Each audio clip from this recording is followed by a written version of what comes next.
ప్రశ్నించండి, నేను తప్పకుండా వచ్చింది సార్. సార్ నేను బాధతో మాట్లాడుతున్నాను సార్. ఈ రోజు నాలాంటి యువకులు రాలేకపోయారు సార్. ఎక్కడికక్కడ ఇళ్లలో గృహ నిర్బంధం చేసి సార్. నేను ఒక గీత కార్మికుని సార్. నేను ఒక గీత కార్మికుని చెట్లెక్కంగా వచ్చింది సార్, జీప్ వచ్చింది, కానీ నేను తప్పించుకొని వచ్చింది సార్. ఇలా నా ఆవేదన ఈ మీడియా ముఖంగా చెప్పుకోవడానికి వచ్చింది సార్.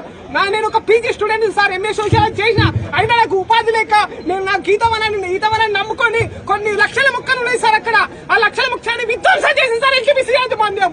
ఈ రోజు యాజమాన్యం చేసిన తప్పుకు నేను బలైపోతాను సార్. నేను నాలాంటి గీత కార్మికులు, నాలాంటి గీత కార్మిక కుటుంబాలు, నిరుద్యోగ యువత ఎలా భయపడుతూ బతుకుతున్న రోజులు సార్. ఈ రోజు భారత రాజ్యాంగం కల్పించిన హక్కులను కాలరాస్తుంది సార్.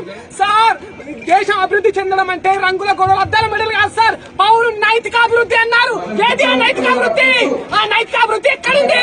ప్రజల చేత, ప్రజల కొరకు, ప్రజలే పాలించుకున్న ప్రజాస్వామ్యంలో ప్రజలకు హక్కు లేక ఖాళీ కుర్చీలు కనబడుతున్నాయి సార్. ఖాళీ కుర్చీలు కనబడుతున్నాయి. ఇది ఎవరి తప్పిదం? ఇది ఎవరి తప్పిదం సార్? ప్రజల చేత నడిపించుకుంటే ప్రజా ధనంతో మీరు జీతాలు తీసుకుంటున్నారు. ప్రజల చేత నడిపించు ప్రజా నాయకులు సార్.